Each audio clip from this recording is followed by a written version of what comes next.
Zoom session అందిస్తున్నటువంటి Ranganatha master గారికి, పోస్ట్గా వస్తున్న లలితా మేడం గారికి, జూమ్ క్లాస్లో పాల్గొన్న సహజాలందరికీ కూడా నా యొక్క ఆత్మ ప్రణామాలు. ఈరోజు సమగ్ర జీవన శైలిలో భాగంగా 5 తెల్లని తినకూడని ఆహార పదార్థాల గురించి తెలుసుకుంటాం. 5 తెల్లని తినకూడని ఆహార పదార్థాలు వాటి గురించి తెలుసుకుందాము. ఎందుకంటే మనకి ఆరోగ్యమే మహాభాగ్యము అని చెప్పుకున్నాం. మనం ఆరోగ్యంగా ఉంటేనే అది ఎంతో ధనవంతుల కింద లెక్క అన్నమాట. ఎందువల్ల అంటే రోగాలతో ఉంటే, జబ్బులతో ఉంటే వచ్చిన సంపద అంతా కూడా ఆ యొక్క జబ్బులకి పెట్టుకోవడం సరిపోతుంటుంది. అందుకనే ఆరోగ్యం మహాభాగ్యం అన్నారు. అట్లాగే దేహమే దేవాలయం అని కూడా చెప్పారు మన పెద్దలు. జీవుడే దేవుడు, దేహమే దేవాలయం అన్నారు. అంటే మనం ఇప్పుడు దేవుడికి పెడుతున్నాం, భక్తిగా పూజలు చేసేవాళ్ళు దేవుడికి పెడుతున్నారు. దేవుడికి పెట్టేప్పుడు ఎలా చేస్తుంటాము? ఎంతో శుచిగా, శుభ్రంగా, సపరేట్గా గిన్నెలు ఉపయోగించి నైవేద్యం తయారు చేసి పెడుతుంటాం. అంతా పరిశుభ్రంగా చేస్తాం. మరి మన దేహంలో దేవుడు ఉన్నాడు, జీవుడు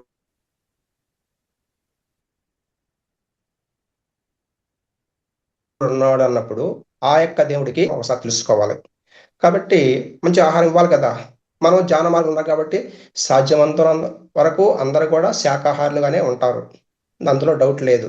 కానీ ఆ శాకాహారంలో కూడా కొన్ని తినకూడని తెల్లని పదార్థాలు ఉన్నాయి. ఆ యొక్క పదార్థాలు తినిన వల్లనే మనకి ఎక్కువ శాతము జబ్బులు వస్తున్నాయని చెప్పేసి తెలుసుకోవడం జరిగింది. కాబట్టి వాటికి దూరంగా ఉండాలి. ఆ పదార్థాలను తెలుసుకుందాము. వాటికి ప్రత్యామ్నాయాలు కూడా తెలుసుకుందాం. మరి తినకుండా ఉంటే వాటిని అవి నిజంగా అవన్నీ మనం చెప్పుకోబోయేటన్నీ కూడా మనం ప్రధానంగా తింటున్నట్టు అవి. మరి ఇంతకాలం తింటున్నాం కదా, మరి వాటిని ఆపేసినప్పుడు వాటికి ప్రత్యామ్నాయంగా ఏదో ఒకటి తెలుసుకోవాలి కదా. కాబట్టి అవి ఎందుకు తినకూడదు, తినకుండా ఉంటే ప్రత్యామ్నాయాలు ఏంది, ఈరోజు ఒక్కొక్క దాన్ని గురించి వివరంగా తెలుసుకుందాం. మొట్టమొదటిది బియ్యం. మన యొక్క తెలుగు రాష్ట్రాల్లో కానీ మన చుట్టుపక్కల రాష్ట్రాలంతా కూడా ప్రధానంగా మనం తీసుకునే ఆహారము వరి నుంచి వచ్చినటువంటి బియ్యాన్ని తీసుకుంటున్నాం. ఈ రోజే కాదు, మన తాతలు వాళ్ళ ఎప్పటి నుంచి అనాదిగా వస్తూ ఉంది. మరి అనాదిగా వచ్చి తింటున్నట్టు ఆహారాన్ని మనం ఈరోజు ఎందుకు తినకూడదు అనుకుంటున్నాము? అందరూ తింటుందే కదా, మరి ఎందుకు తినకూడదు అనుకుంటున్నాము ఒకసారి తెలుసుకుందాం. అప్పుడు పండించేటువంటి వరికి, ఇప్పుడు పండించేటువంటి వరికి, అప్పుడు ఉండే రకాలుగా తెలుసుకోవాలి. అసలు ఎట్లా పండిస్తున్నారు ఆ రోజుల్లో, ఎంతకాలం పండించే వాళ్ళు అని తెలుసుకుంటే మనకి ఎందుకు తినకూడదు తెలుసుకుంటాం అన్నమాట. ఇక్కడ ఏంటంటే అక్కడ ఆ రోజుల్లో మొలగొలుపులు అనేసి 6 నెలల పంట పండించేవాళ్ళు. 6 నెలల పంట, అది కనీసం 2.5 అడుగు 3 అడుగుల దాకా కూడా ఎత్తు వచ్చేది అనమాట. చాలా ఎత్తుగా వస్తుంది. 6 నెలల పంట పండాలి. అట్లాగే అప్పుడు సంవత్సరానికి ఒకసారి మాత్రమే పండించేవాళ్ళు. అట్లాగే ఈ యొక్క పొలానికి ఎరువులు, పశువుల ఎరువుని ఎక్కువగా ఉపయోగించేవాళ్ళు అనమాట. పశువుల ఎరువును ఉపయోగించేసి దుక్కి చేసేవాళ్ళు. అట్లాగా పండించినటువంటి ఆహారాన్ని, ఆ యొక్క వచ్చిన వరిని వాళ్ళు దంచేవాళ్ళు ఆ రోజుల్లో. ఇప్పుడులాగా రైస్ మిల్లు లేవు, అప్పుడు దంచేవాళ్ళు. దంచిన దానివల్ల కేవలము పై భాగంలో ఉండేటువంటి ఆ పొట్టు భాగం పోద్దే కానీ కొరవదంతా అట్లాగే ఉంటుంది, కందుగా ఉంటాయి బియ్యం. ఆహారాన్ని తీసుకున్నారు వాళ్ళు. కాబట్టి ఎలాంటి ప్రాబ్లం లేదు. ఎలాంటి చీడపీడల కోసరంగా వాళ్ళు ఈ రసాయన మందులు కొట్టలేదు వాళ్ళు ఆ రోజుల్లో. వాళ్ళు ఎక్కువగా ఏం చేసేవాళ్ళు అంటే ఈ దుక్కు దున్నినప్పుడు వేపాకులు, జిల్లేడు ఆకులు అలాంటివన్నీ కూడా తొక్కేవాళ్ళు అనమాట. చీడపీడలు కూడా పెద్దగా వచ్చేటి కాదు ఆ రోజుల్లో. కాబట్టి ఆ యొక్క బియ్యాన్ని తెచ్చుకున్నప్పుడు మంచి ఆరోగ్యంగానే ఉన్నారు వాళ్ళు. మరి ఈరోజు మనం తీసుకునేటువంటి రైసు ఎలా పండిస్తున్నారు, ఎలాంటి మందులు ఉపయోగిస్తున్నారు, అది ఒకసారి తెలుసుకుంటే ఎందుకు తీసుకోకూడదని తెలిసిపోద్ది అనమాట. మనకి స్వతంత్రం వచ్చినప్పుడు మనకి మామూలుగా 35 కోట్లు 40 కోట్ల మధ్యలో జనాభా ఉన్నారు. రాను రాను రాను రాను జనాభా పెరుగుతూ వచ్చి ఈ రోజుకి మనం 140 కోట్లు అయిపోయినాం మనం. మరి పెరుగుతున్న జనాభాకి తగిన విధంగా మన ఆహార ఉత్పత్తులను కూడా పెంచుకోవాలి కదా. పెంచుకోవాలి కాబట్టి మన శాస్త్రవేత్తలు ఏం చేశారంటే ఎక్కువగా పండేటువంటి వరి ధాన్యాలని వంగడాలని తయారు చేశారు. ఆ రోజుల్లో అయితే మొలగొలుపులు కేవలం ఒక ఎకరాకి మహా ఉంటే ఒక పుట్టి 1.5 పుట్టి పుడితే చాలా ఎక్కువ అనమాట. ఒక పుట్టి అంటే 20 బస్తాలు, 1.5 పుట్టి అంతకంటే ఎక్కువ పండేది కాదు అది ఆ రోజుల్లో. మరి ఈ రోజు ఒక ఎకరాకి కనీసం 5 పుట్లు పండుతున్నాయి. అంత ఎక్కువ పండిస్తున్నారు ఒక ఎకరాకి. మరి ఎట్లా పండుతున్నారంటే వాళ్ళు ఆ యొక్క పాత వంగడాలని మార్చేసేసి పెంచుకుంటారు. అట్లాగే పండించే కాలాన్ని కూడా తగ్గిపోయింది. మొదట 6 నెలలు పండే పంటని ఈరోజు మొదట్లో 56 అనేసి 5 నెలల పంట చేశారు. ఇంకా తగ్గించుకుంటే ఇప్పుడు 4 నెలలకే వచ్చేస్తుంది అనమాట. ఇప్పుడు మా సైడ్ అయితే ఇంతవరకు మొన్ననే ఆ వర్షాలప్పుడు నారాత వేశారు. నారాతలు ఇప్పుడు వేసారు అనమాట. వేసేసారు, రేపు మార్చి కంట వచ్చేస్తుంది. అదే ఇదివరకు రోజుల్లో అయితే జూన్ నెలలో వాళ్ళు దుక్కి దున్ని జూలైకంతా వేసేసేవాళ్ళు. పండగ నెల పెట్టింది, సంక్రాంతి వచ్చింది అంటే ఆ రోజు అందరూ భోగి పండుగ రోజు ఈ కోతలకి కరా పండుగ రోజు పోయేవాళ్ళు అనమాట. అంటే ఆ యొక్క పంటలో కూడా మళ్ళా వాళ్ళు ముందుగానే వారం రోజుల ముందు పెసలు కానీ మినువులు కానీ ఉలవలు కానీ చల్లేవాళ్ళు. దేనికంటే మళ్ళీ దానికి ఎలాంటి ఖర్చు లేదు. ఒక సేరు కనుక తీసుకపోతే ఒక ఎకరా మొత్తం పొలానికి వచ్చేస్తుంది. ఈ యొక్క కోత అప్పుడు వరి కోత మిషన్లు కాదు, చేత్తో కోసేవాళ్ళు కాబట్టి ఆ మొక్కలు ఒక 2 అంగుళాల మొక్కలు వచ్చి ఉంటాయి. అప్పుడు అవి అట్లాగే ఉంటాయి. ఒక నలిగినా కూడా మళ్ళీ వచ్చేస్తాయి అనమాట దాని చెమ్మకి. అట్లాగా అవి పెరిగి పెద్ద అయిన తర్వాత ఉచితంగా వచ్చిన డబ్బులు అనమాట అవి. ఎలాంటి వాటికి మందులు కొట్టబడలేదు. అది కూడా కాక భూమికి కూడా సారవంతం, నత్రజని వస్తుంది. ఆ పెసలు కానీ మినువులు కానీ ఉలవలు అన్నీ కూడా నత్రజని శాతం ఎక్కువ ఉంటుంది అనమాట వాటి వేళ్లల్లో. కాబట్టి ఆ విధంగా వాళ్ళు ఆ రోజు చేసేవాళ్ళు. మరి ఈ రోజు ఇప్పటి వరకు మేము ఏకపోతే రేపు ఇక అదును లేదు కదా అసలు. ఇప్పుడు పెసలు మినువులు అనేది పంటడే మా పక్క అయితే పండించడం లేదు అసలు పెసలు మినువులు అనేది. అట్లాగే పశువులు అనేది ఒకప్పుడు మన సొంతం వచ్చిన కొత్తల్లో మనం 40 కోట్ల మంది ఆవులు ఉంటే ఈ రోజు ఎన్ని కోట్ల మంది ఉన్నాయి, ఎన్ని కోట్ల ఆవులు ఉన్నాయి? మన జనాభా ఎంత పెరిగి ఉన్నారు? ఉండదా? ఆవులు లేవు. ఇప్పుడు పశు సంపద లేదు. మా ఊర్లోనే అయితే ఒక 3-3 కమతాలు ఉండేదన్నమాట. నేను చిన్నపిల్లకాయలు అప్పుడు వీధిలో నిలబడుకుంటే కావాలని నిలబడుకొని చూసి ఎన్ని పశువులు పోతాం చూసామన్నమాట. కనీసం ఒక్కొక్కరికి సంబంధించినటువంటి పశువులు 10 నిమిషాలు పోయేదన్నమాట. అన్ని పశువులు ఉండేది ఒక్కొక్కరికి. మరి ఈ రోజు ఎక్కడ ఏమైపోయినా ఆ పశువులన్నీ లేవు, ఎవ్వరికి లేవు. ప్రతి ఒక్కరు కూడా పాల కోసం ఏదో ఒక గేదెనో అంతే, అది గేదె. ఈ రోజు ఒకవేళ మన ఔత్సాహంగా ఉండేవాళ్ళు పెంచుకోవాలనుకున్నా కూడా అవి ఇంట్లో ఉండి పెంచుకోవాలే కానీ బయట విధానికే వీలు లేదు అవి. ఎందుకంటే పొలాలు మొత్తం కూడా ఆక్రమించేసేసిన స్థలాలు కేటాయించేశారు కాబట్టి ఇంట్లో ఉండి చెట్లో ఏదో గడ్డి వేసుకునేసి పెంచుకోవాల్సిందే కానీ బయట పోయే ప్రశ్నే లేదు. ఆ విధంగా ఉంది. ఇప్పుడు పండించిన పంటలు కూడా 4 నెలలకు వచ్చేస్తున్నాయి. 4 నెలలకు వచ్చిన తర్వాత ఏమవుతుంది? ఇప్పుడు ఎక్కువగా సన్నాలు, జీలకర్ర, మసూరాలు పండిస్తున్నారు అనమాట. అవే ఎక్కువ తినేది అందరూ. దానికైతే మందులు కొడతారంటే ఎట్లా కొడతారంటే అట్లా కొడతారనమాట మందులు. ఇట్లా కాదు ప్రతి this auditor comment is there, right? It will come in each this one measure. Hello? No, sometimes it will take 2-3 evidence like that, she said.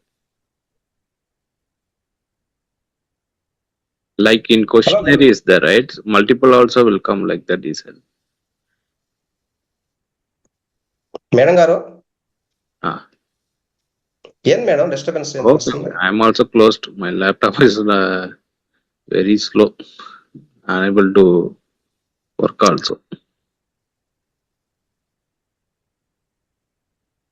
We'll see. You will check. I will connect tomorrow. Oh.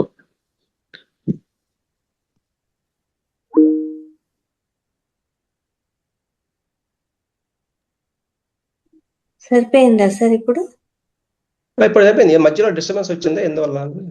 Okay. దేనికి సంబంధిస్తుంది madam? అది వీళ్ళ office laptop లో పెట్టడం జరిగింది కదా, అందువల్ల.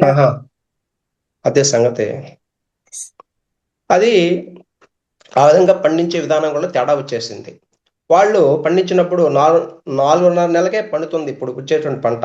ఆ పంటలకు అందులో ఎక్కువగా జీలకర్ర, మసూరాలు మసూరాలే ఎక్కువ ఉపయోగిస్తున్నారు కాబట్టి వాటికి ప్రతి వారం కూడా మందు కొడుతూనే ఉంటారనమాట. మరి ఆ మందంతా ఎక్కడికి పోతుంది? ఆ యొక్క వడ్లల్లోకి లోపలికి ఇమిడిపోతుంది కదా. అట్లాగే మనం రైస్ మిల్క్ వేస్తున్నాం, డబల్ పాలిష్ పట్టిస్తున్నాం. మనం డబల్ పాలిష్ పట్టించాలంటే దాంట్లో ఉండేటువంటి తౌడు శాతం అంతా కూడా వెళ్ళిపోతుంది. తెల్లగా మల్లెపూలు లాగా ఉండాలి మనకు అన్నం. కాబట్టి ఆ యొక్క రైస్ని తినిన దానివల్ల మనకి లేనిపోని రోగాలు వస్తున్నాయని చెప్పేసి మనకి తెలుసుకున్నాం. కాబట్టి మన సుభాష్ పాలేకర్ గారు చెప్పడం జరిగింది. సుభాష్ పాలేకర్ గారు ఏం చేశారంటే, ఈ విధంగా పండించినటువంటి పంటలు తిన్నారంటే జనాలందరూ కూడా రోగాలు అవుతారు. కాబట్టి సాధ్యంత వరకు సేంద్రియ పద్ధతుల్లో వ్యవసాయం చేయండి అని చెప్పేసి వాళ్ళు మొత్తుకుంటున్నారు ఈరోజు. కొంతమంది రైతులేమో కొంత దారి మళ్ళీ మళ్ళా మొదటికి వస్తున్నారు. కానీ వాళ్ళకి సరిపడేటువంటి పశువుల ఎరువు మాత్రం ఇప్పుడు లభించడం లేదు. వేరే విధంగా చేయాల్సిందే కానీ పశువుల ఎరువు మాత్రం మాకు ఎక్కడ వేయాలన్నా లభించడం లేదనమాట. కాబట్టి సాధ్యంతో వాటికి దూరంగా ఉండాలి.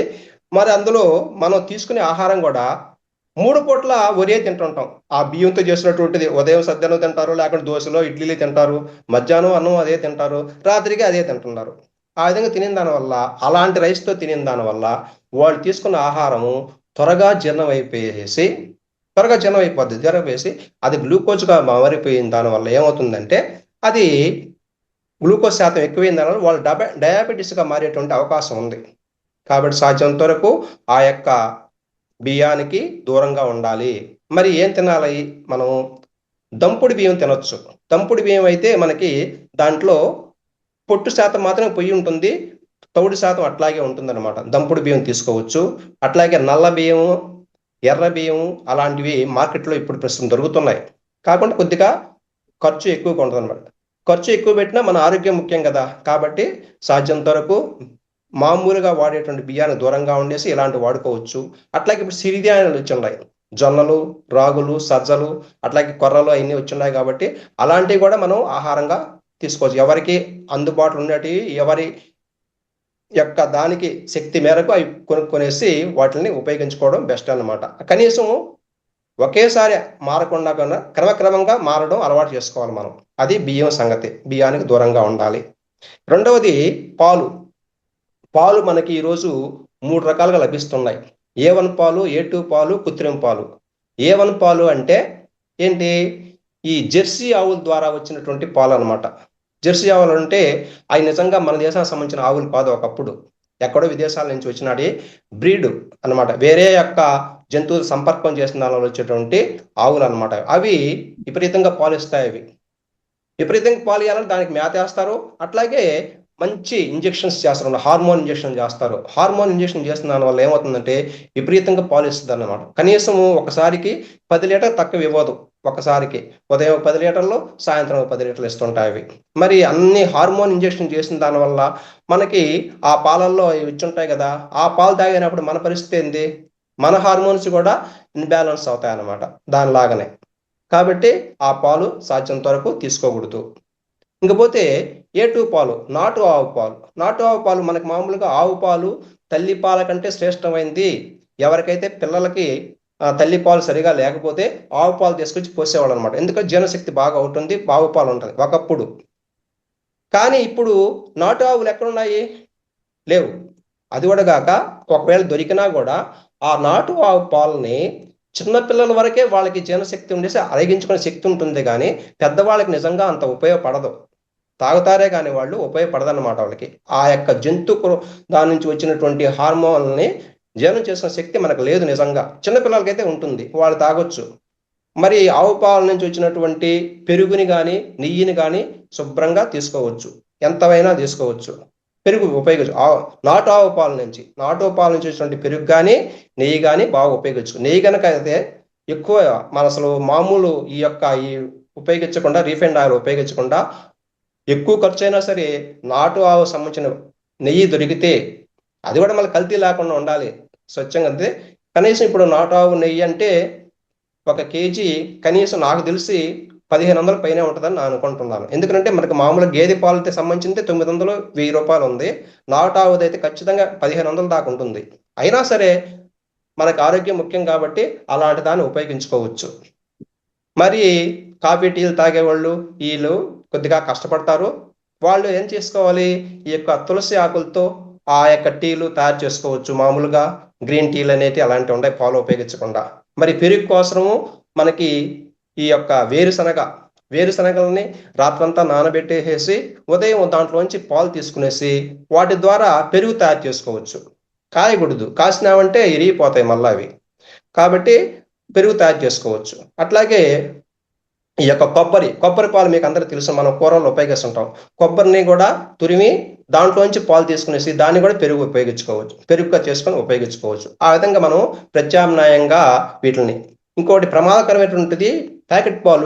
ఇంకో రకం ఏదైనా కృత్రిమంగా తయారు చేస్తున్నారు. వాళ్ళు ఏం చేస్తున్నారు, ఈ యొక్క కొన్ని పాలు మంచిగా తీసుకుంటారు, ఆ ఫారంలో డైరీ ఫారం తీసుకొచ్చేసి కొరవన్నీ కూడా ఆ పౌడర్లు, ఈ పౌడర్లు, డిటర్జెంట్ పౌడర్లు, యూరియాలు, ఈ కొన్ని రకాల ఆయిల్ని కలిపేసేసి పాలుగా చేసి ప్యాకెట్లు అమ్మేస్తున్నారు.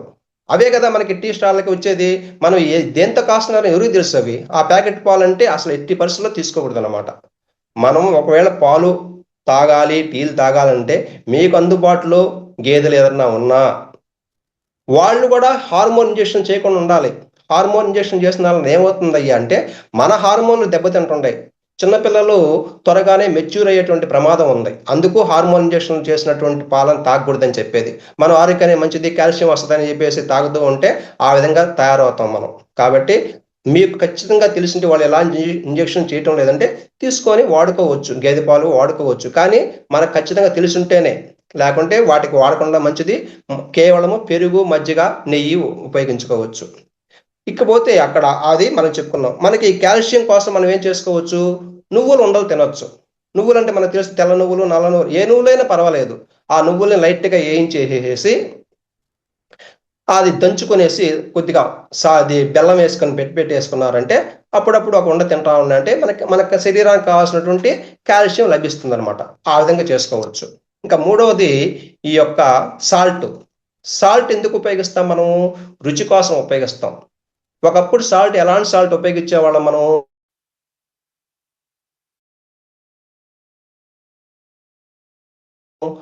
సముద్ర తీరం నుంచి వచ్చినటువంటి శరీరం ఉంది. ఒకప్పుడు దండి సత్యాగ్రహం కూడా చేసాం గాంధీ మహాత్ముడు ఆధ్వర్యంలో. ఎందుకంటే ఆ సాల్ట్ మీద వాళ్ళు ఇంగ్లీష్ వాళ్ళు పన్నును విధించారు. సాల్ట్ అనేది ప్రతి ఒక్కరి నిత్యావసర వస్తువు, దాని మీద పన్ను ఏంది, ఉచితంగా వచ్చే సాల్ట్ మీద అనేసి అప్పుడు నాహన దీక్షకు చేయడం జరిగింది. మరి ఆ సాల్ట్ ఉపయోగించేవాళ్ళం ఆ రోజు. మరి మనం ఈ రోజు ఏ సాల్ట్ ఉపయోగిస్తున్నాము, అయోడైజ్డ్ సాల్ట్. కంపెనీలు అడ్వర్టైజ్మెంట్ చేసి అయోడైజన్ మీకు మంచిదని చెప్పేసి అయోడిన్ సాల్ట్, టేబుల్ సాల్ట్ ఉపయోగిస్తున్నాం. దానివల్ల ఏమవుతుంది, ముఖ్యంగా ఆడవాళ్ళకి థైరాయిడ్ ప్రాబ్లం వస్తుంది. థైరాయిడ్ ప్రాబ్లం వస్తుంది అనమాట, ముఖ్యంగా ఆడవాళ్ళకి వస్తుంది. కాబట్టి ఆ యొక్క అయోడైజ్డ్ సాల్ట్ కానీ టేబుల్ సాల్ట్ ఎట్టి పరిస్థితుల్లో వాడకూడదు. మనకు దొరికితే ఈ యొక్క సముద్రం నుంచి లభించినటువంటి ఆ సాల్ట్ అది కొద్దిగా మొత్తగా ఉంటుంది కదా, అంతవరకే అది ఉపయోగించుకోండి. లేకుంటే సైంధవ లవణం, హిమాలయన్ సాల్ట్ అంటారు, అది కొద్దిగా కాస్ట్ అనమాట, అది ఉపయోగించుకోవచ్చు. ఏదైనా సరే సాల్ట్ ఎక్కువగా ఉపయోగించకూడదు. అసలు సాల్ట్ ఉపయోగించకపోయినా మనం కేవలం రుచి కోసం ఉపయోగిస్తున్నాం సాల్ట్ని. మనం తీసుకునే కూరగాయల్లో, ఆకుకూరల్లో కానీ మన శరీరానికి కావాల్సినటువంటి సాల్ట్ సరిపోతుంది. కానీ మనం జిహ్వ చేపలేం కదా సాల్ట్, దానికోసం రుచి కోసం ఉపయోగిస్తున్నాం. కాబట్టి సాధ్యంతో తక్కువ ఉపయోగించుకుంటే మంచిదనమాట. ఇది మాత్రం అయోడైజ్డ్ సాల్ట్, టేబుల్ సాల్ట్ ఎట్టి పరిస్థితుల్లో కూడా ఎవ్వరూ వాడబాకండి. ఇంకపోతే చక్కెర అనేది ఒక రకమైన స్లో పాయిజన్. చక్కెర అనేది స్లో పాయిజన్ ఒక రకంగా. అది ఎందుకంటే ఒక రకంగా అది శాకాహారం కాదు, దాంట్లో ఎముకల పొడి కలుపుతున్నారు. మరి స్లో పాయిజన్ ఎందుకు అన్నారంటే ఆ చక్కెరని తీసుకోవడం వల్ల మన పొట్టలో ఉన్నటువంటి జీర్ణాశయంలో ఉన్నటువంటి మంచి బ్యాక్టీరియా, మన ప్రేగుల్లో మంచి బ్యాక్టీరియా ఉంటుంది, ఆ బ్యాక్టీరియా చనిపోతుంది అనమాట ఎక్కువైన దానివల్ల. కాబట్టి ఆ చక్కెరని మనం ఎట్టి పరిస్థితుల్లో కూడా తీసుకోకూడదు. మరి చక్కెర తీసుకోకుండా ఉంటే ఇంకేం తీసుకోవాలా అంటే మనకి బెల్లం ఉంది. బెల్లం కూడా పాలు తెల్లగా ఉండకూడదు, దగ్గర మెరుస్తా, మనకంతా కూడా మంచి బ్రైట్గా ఉండాలి కదా, అలా అంటే కూడదు, మొత్తగానే ఉండాలి. నల్ల బెల్లం కానీ, తాటి బెల్లం కానీ, లేదంటే ఖర్జూర బెల్లం కానీ తినవచ్చు. ఆ విధంగా ప్రత్యామ్నాయాలు ఏమన్నమాట అవి ఉపయోగించవచ్చు. ఇంకపోతే ఐదవది అతి ముఖ్యమైనది మైదా అనేది ఎక్కడి నుంచి వస్తుంది, గోధుమ నుంచి వస్తుంది. మైదాలో ఎందుకు ఉపయోగించకూడదు అంటున్నామంటే, ఒకప్పుడు మైదాని దేనికి ఉపయోగించేవాళ్ళం మనము? కేవలము పేపర్లు అతికించడానికి, బైండింగ్‌లో సినిమా పోస్టర్లు అతికించడానికి ఉపయోగించేవాళ్ళము. కానీ ఈ రోజు మైదా ఎందుకు ఉపయోగిస్తున్నారు? ప్రతి ఒక్క బేకరీ షాప్‌లో చేసే ప్రతి వస్తువు కూడా మైదాతోనే తయారవుతుంది. మన మైదా ఎందుకు ఉపయోగించకూడదంటే, ఆ మైదాలో గ్లూటిన్ అనేటువంటి ఒక జిగట పదార్థం ఉంటుంది. అందువల్లనే వాళ్ళు పేపరు అతికించడానికి ఉపయోగిస్తున్నారు. మరి మనం అది తినేటప్పుడు ఏమవుతుంది? అది మన ప్రేవులకి చల్లగా అతుక్కొని పోతుందన్నమాట. ప్రేవులు అతుక్కుపోయేసి మనం తీసుకున్నటువంటి ఆహారంలో ఉన్నటువంటి జీర్ణ రసాలని ఆ రక్త కేశనాళికలు ఉంటాయి. జీర్ణాశయంలో ఇక్కడ చిన్న ప్రేవులు దాటబోయే ముందు రక్త కేశనాళికలు ఉంటాయి. అవి జీర్ణరసాలని పీల్చుకుంటుంటాయి. పీల్చుకునేసి రక్తంలో కలుపుతుంటాయి. కానీ ఇది ఒక అడ్డుగోడలాగా ఏర్పడిపోయిన దానివల్ల ఆ జీర్ణరసాలని సరిగా పీల్చుకోలేకపోయింది. మనం తిన్న ఆహారం, మంచి ఆహారం తీసుకొని కూడా అంతా వేస్ట్ అయిపోతుంది. కాబట్టి ఆ యొక్క మైదాతో చేసిన పదార్థాలని మనం సాధ్యంత వరకు అసలు పూర్తిగా అవాయిడ్ చేయాలన్నమాట. ఆ విధంగా చేసుకోండి. ఆ విధంగా ఇప్పుడు రాత్రులప్పుడు డయాబెటిక్ పేషెంట్స్ ఏం చేస్తున్నారు? డాక్టర్లు కూడా చెప్పేది అదే. ఎందుకంటే రాత్రి పులకాలు తినండి అంటే, పులకాలు ఎంత చేస్తున్నారు? మైదాతో చేస్తున్నారు. వాళ్ళు తెలిసి చెప్తున్నారో తెలియక చెప్తున్నారో కానీ మైదా వాడు ఇక ఎప్పటికీ డయాబెటిక్ పేషెంట్ గానే ఉంటాడు అనమాట. ఆయన ఎప్పుడు హాస్పిటల్ తిరుగుతూనే ఉండాలి. మైదాతో తినకూడదని ఒక పక్క చెప్తుంటే వాళ్ళు మైదాతో తినమందే చెప్తున్నారు వాళ్ళు. కాబట్టి మరి ఏం తినాలి వాళ్ళు? రాత్రి సమయంలో ముందుగానే వీలుంటే పండ్లు కూరగాయలతో సరిపెట్టుకోవడమా? ఒకవేళ డయాబెటిక్ పేషెంట్ కాబట్టి ఈ యొక్క రాగులు, సజ్జలు మనకు అందుబాటులో ఉన్నటువంటి ఏదో సిరిధాన్యాలతో రొట్టెలు చేసుకునేసి లైట్గా తీసుకోవాలి. రాత్రి సమయం కాబట్టి లైట్గా తీసుకోవాలన్నమాట. ఈ విధంగా ప్రతిదానికి కూడా మనకు ప్రత్యామ్నాయాలు చెప్పుకున్నాం. మనం ఈ 5టికి దూరంగా ఉండాలి. మనం ఇప్పుడు ఏమని చెప్పుకున్నాం? బియ్యం, పాలిష్డ్ బియ్యం ఎట్టి పరిస్థితుల్లో తీసుకోకూడదు. రెండవది పాలు తీసుకోకూడదు, అది కూడాను. సాల్ట్, చక్కెర, మైదా ఈ అన్నిటికీ దూరంగా ఉండాలి. మరి వీటితో పాటు ఒక 3 పదార్థాలు మనం తెలుసుకున్నాం ఇదివరకు. ఎంఆర్పి అనేది అనమాట. ఎంఆర్పి అంటే ఈ యొక్క మినరల్ వాటర్. ఇది ఇప్పుడు ప్రధానంగా శత్రువు అయిపోయి ఉంది మినరల్ వాటర్ అనేది. ప్రతి ఒక్కరు కూడా స్టేటస్ సింబల్, ఇప్పుడు ఒకప్పుడు స్టేటస్ సింబల్గా ఇంట్లో ఫ్రిడ్జ్ పెట్టుకునేవాళ్ళు. ఈరోజు ఆర్ఓ ప్లాంట్ అనేది స్టేటస్ సింబల్ అయిపోయింది. ప్రతి ఒక్కరింట్లో కూడా ఆర్ఓ ప్లాంట్ ఉంది. కాబట్టి అలాంటి మినరల్ వాటర్ని తాగిన దానివల్ల అందరం మోకాళ్ళ నొప్పులతో బాధపడుతున్నారు. కాబట్టి ఎవరు కూడా మినరల్ వాటర్ని దూరంగా ఉండాలి, లేకపోతే మనకి ఆరోగ్యాలు చెడిపోతాయి. ఇంకా రెండోది ఈ యొక్క ఆర్ అంటే రిఫైన్డ్ ఆయిల్. మనం వాడే ఆయిల్, రిఫైన్డ్ ఆయిల్ ఎట్టి పరిస్థితుల్లో వాడకూడదు. మనం మామూలుగా వేరుశనగ నూనె కానీ, కొబ్బరి నూనె కానీ, లేకుంటే నువ్వుల నూనె, ఒక్కో ప్రాంతంలో ఒక్కొరు వాడుతుంటారు. అవి గానుగుల దగ్గరికి పోయేసి గానుగుని తీసుకొచ్చి వాడుకోవాలి. కానీ తక్కువ ధరకు వస్తుందని చెప్పేసి పామాయిల్, రీఫైండ్ ఆయిల్ వాడిన దానివల్ల మన ఆరోగ్యాలు చెడిపోతాయి. వాటికి కూడా దూరంగా ఉండాలి. ఇంకపోతే ప్యాకెట్ ఫుడ్స్. పి అంటే ప్యాకెట్ ఫుడ్స్ అనమాట. ప్యాకెట్ ఫుడ్స్ అంటే ప్యాకెట్ ఫుడ్స్లో ఉండేటువంటి ఆహారాలని కూడా అవి ఎక్కువ రోజు నిల్వ ఉండాలి. కాబట్టి ఏం చేస్తారు వాళ్ళు? నిల్వ చేసే దానికోసం దానికి సంబంధించి కొన్ని కెమికల్స్ కలిపి ఉంటారు వాళ్ళు, ప్రిజర్వేటివ్స్ కలిపి ఉంటారు వాళ్ళు. కాబట్టి అది మన ఆహారానికి, మనకి ఆరోగ్యానికి అనారోగ్యం కలుగజేసే ఉన్నది. కానీ ఇవి కూడా దూరంగా ఉండాల్సిన అవసరం ఉంది. ఇన్ని జాగ్రత్తలు తీసుకుంటే మనం ఎక్కువ కాలము ఆరోగ్యంగా ఉంటానని చెప్పేసి ముఖ్యంగా ఈ 5 తెల్లని పదార్థాలకి దూరంగా ఉండాలి. అందరూ ఆరోగ్యంగా ఉండాలి కోరుకుంటూ సెలవు తీసుకుంటున్నాను.